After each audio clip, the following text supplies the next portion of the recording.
Hey everybody, welcome to another video. Today we're going to be playing the MAUS, and we're going to talk about how specifically to play it. Now, the MAUS is a very strange German Super Heavy. It is simultaneously the one with the worst gun. This 12.8 centimeter is the worst gun you can get on your German Super Heavy, but also the best armor profile out of any other German Super Heavy. So, let's talk about how you play it. And first off, to understand how to play it, you have to understand what is this thing trying to do on the battlefield. The answer is it's trying to block damage. It is trying to soak up shots and ideally not let any of them penetrate. The MAUS has the most hit points of any tank in the game, and it also has the most armor of any tank in the game. Using this to your advantage looks like side scraping. Now, what is side scraping? Side scraping is basically where you put your frontal armor against a building, for instance, and you angle your side to where it is able to basically be non-penetrable. You angle your turret, and basically you wait for your opponent to shoot, then you take a shot at them, then you go back to angling, and that's basically all side scraping is. Side scraping can be a little difficult, especially if you're playing a tank like the E100, for instance. The E100 is a little bit trickier to side scrape with because of how flat the turret face is. So you have to angle it more, and then this turret side becomes weaker a lot quicker than the MAUS does. So it's just harder to side scrape, even though I do think that the E100's hull is a little easier to side scrape with. I just think that's because it's a little more mobile. But nonetheless,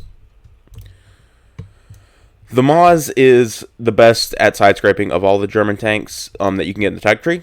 Obviously, the VK90 is a little better, but that's only because you can look at an opponent and you really can't angle the VK90's turret. If you do it, you make it weaker, actually. The MAUS, though, you have to angle it, and it's a very skill-based tank. If you are good at if you have a lot of skill and you're playing the MAUS, you're going to do a lot on the battlefield, even if it doesn't look like you did a lot. The MAUS's goal is not to get 3,000 damage every game, or even 1,000 damage every game. Its goal is to block damage. Its goal is to soak up those shells, so that way your opponents, not your opponents, but your enemies, not your opponents, not your enemies, but your allies, sorry guys, I am tired, but so your allies can push up. And as well, the MAUS is just fun to play. Like, I straight up enjoy this tank, even though it is so slow, I like it. It's also not as slow in Blitz as it is in War Thunder, so it's already got that going for it. But let's go and take a look at the matches that we have today. We're going to be looking at two. This one you guys saw in the intro for the video. This one is a mastery. So we'll go ahead and we'll play both of them. And I'll talk about what my thought process was when I was playing these matches. Let's get into it. So first off, you have to go and understand what map you're playing on. Are you playing on a map where you can side scrape very easily? Are you going to struggle to find a place where you can side scrape? This is one of those maps where you will usually struggle to find a place where you can side scrape, unless you're able to what I call side scrape on a dime. So let's talk about how you do this. For starters, we need to go and look at the lineup and see what is most likely going to happen. They have three heavy tanks. They have an IS-7, a Kron, and an Object 752. Both of those are pretty good heavy tanks in a hold down situation, and the IS-7 can side scrape decently well. However, I'm not concerned about the IS-7. I'm concerned about that Kron and that Object 752. Either way, we currently we have a MAUS, a VK72, and a 60 TP, and a MIL2. So we have heavy side pretty easily. Immediately, we're going to start moving towards base A. You want to cap in supremacy. That's just a general good rule, unless you are like trying to be stealthy and stuff like that. But we're playing a MAUS. We're not trying to be stealthy. We're trying to get stuff done. We're going to quickly move over to base A and cap it. The MAUS can side scrape here decently easily. It's a little tricky to get used to, but it can side scrape, and whenever it does, it's going to be good. Now, as you can see right here, we're already trying to angle up because we don't want to get an unexpected shell. We're going to start side scraping right here. Going to angle the turret. And this is a really good position to be side scraping in. In general, what the MAUS looks like right here is how you want to be. I should have been a little bit closer to like right here, but I couldn't have capped the base. So either way, let's go ahead and go back to the MAUS.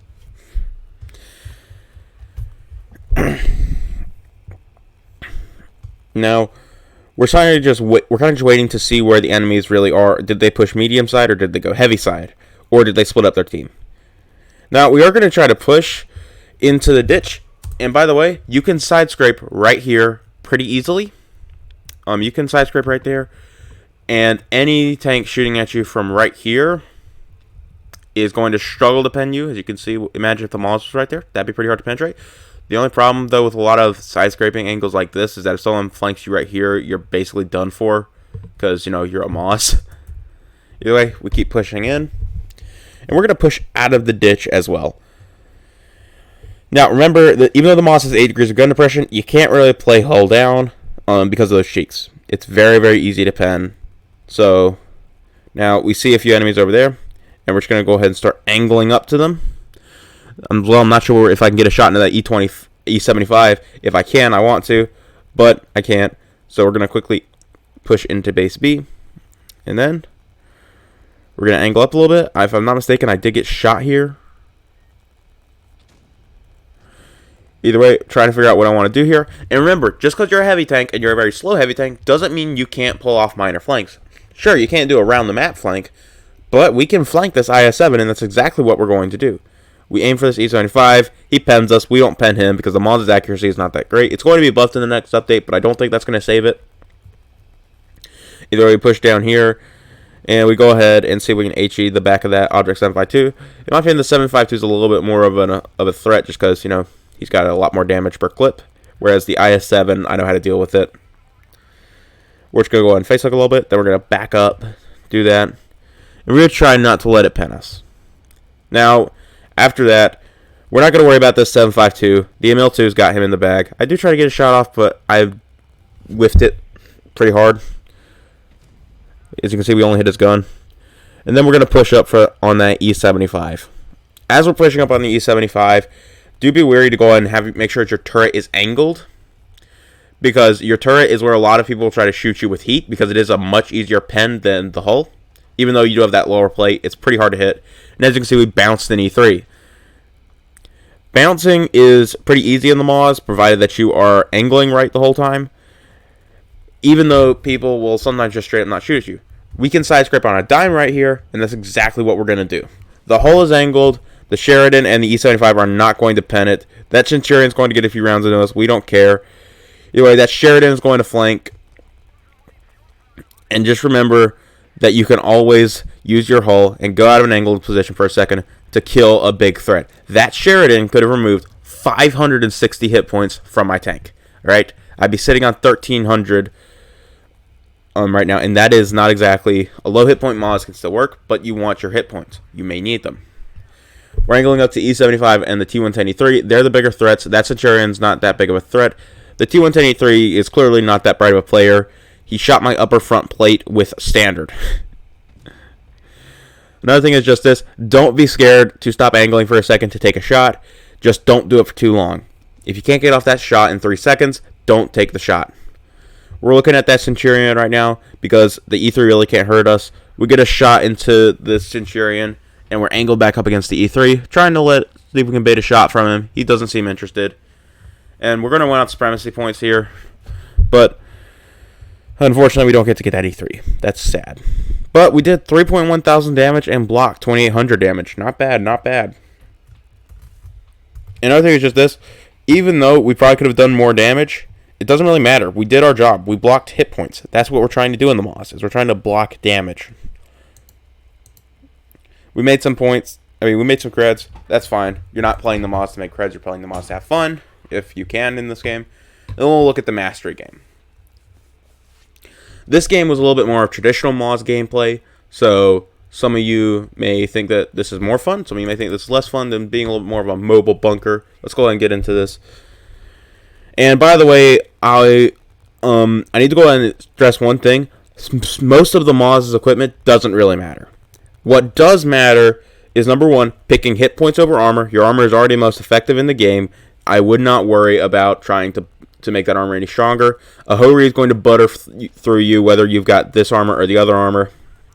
So it doesn't really matter. Get the hit points. And also run calibrated. The MAUS's penetration is not very good. This is why a lot of people think the MAUS is a very bad tank. It's not a bad tank, but it has terrible penetration. I don't even think it can pen itself through the cheeks, by the way. I'm pretty sure it can't. Either we're going to keep trying to side scrape right here. And we're just going to go and wait for a minute here. The Yo is the biggest threat, then the T-57 Heavy, then the FV. The FV can pen us pretty easily, but yeah, the 57 Heavy is doing some damage to him. We're going to try to push out here. There's not really a threat, and we're going to try to kill that Yo. We can't kill him, but we do get a nice chunk of damage into him. Then we're going to back up, and we get a bounce. That's pretty common as the MAUS. You're going to bounce a lot of shots if you're moving and people aren't ready for it. We're going to go and kill that Yo. And back into our little hidey hole. The 57 Heavy is a threat, but he's not what I'm truly worried about. I'm worried about this other 57 Heavy right here because he's closer and he can actually hurt me. All it'll take is him pushing around one time. And, well, we're going to go and load up an HE. 550 damage. Could have rolled that with my regular shot, but hey, whatever. Either way, he's down, and now we're going to push on to this FV.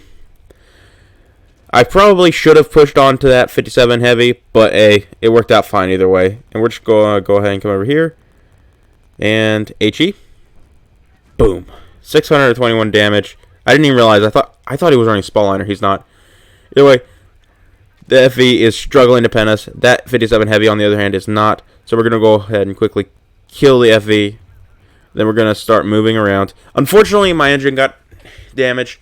Whenever your engine is damaged as a MAUS, forget turning. You can really only go forwards and backwards. So keep that in mind. Your engine will also be damaged a good amount. I don't know why, but it doesn't matter what time I seem to be playing, how I'm facing my opponent. My engine always seems to get damaged whenever I'm shot in the hull. And it pens, which is annoying. But either way, we're going to go and quickly let him try and get on our side. This is not the best place to be with a 57 Heavy. A 57 Heavy can absolutely butter through your cheeks. But hey, he keeps shooting our mantlet for some reason.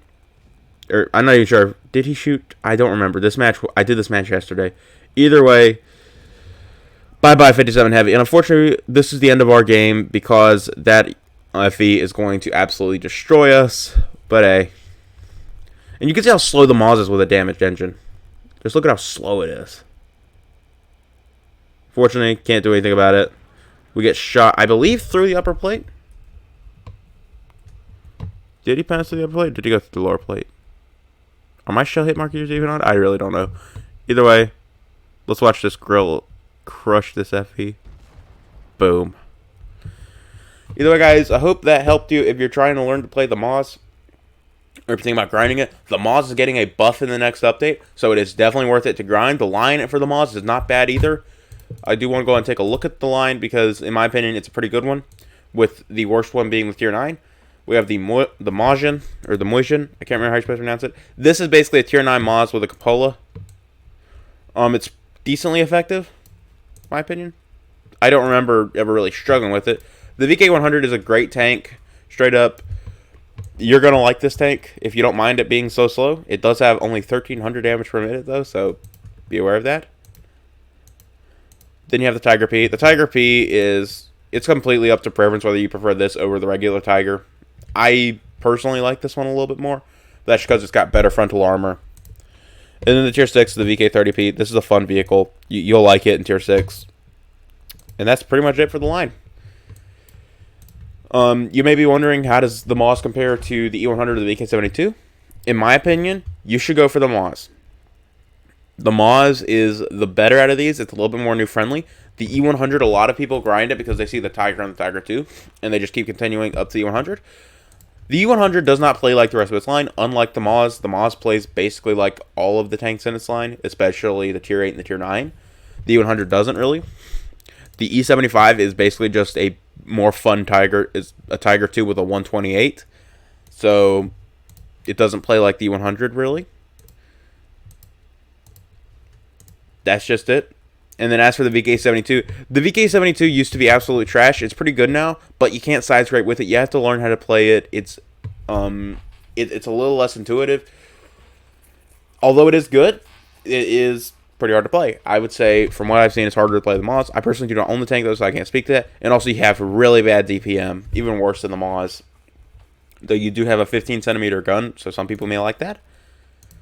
As for the VK90, the VK90 plays like a MAUS, but you don't angle your turret. You look at your opponent, because if you angle your turret, you're gonna get pretty hard destroyed. Sorry, guys, I'm tripping over my words. Either way, Thank you guys for watching. If you liked, leave a subscribe. I'll go and show you guys the equipment that I run.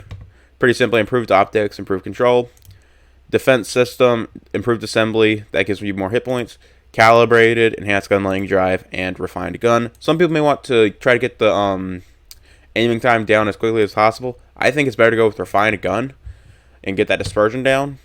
Some people may think oppositely, though. Either way, hope you guys enjoyed. If you did, leave a like, subscribe. That's all for me today. Bye-bye.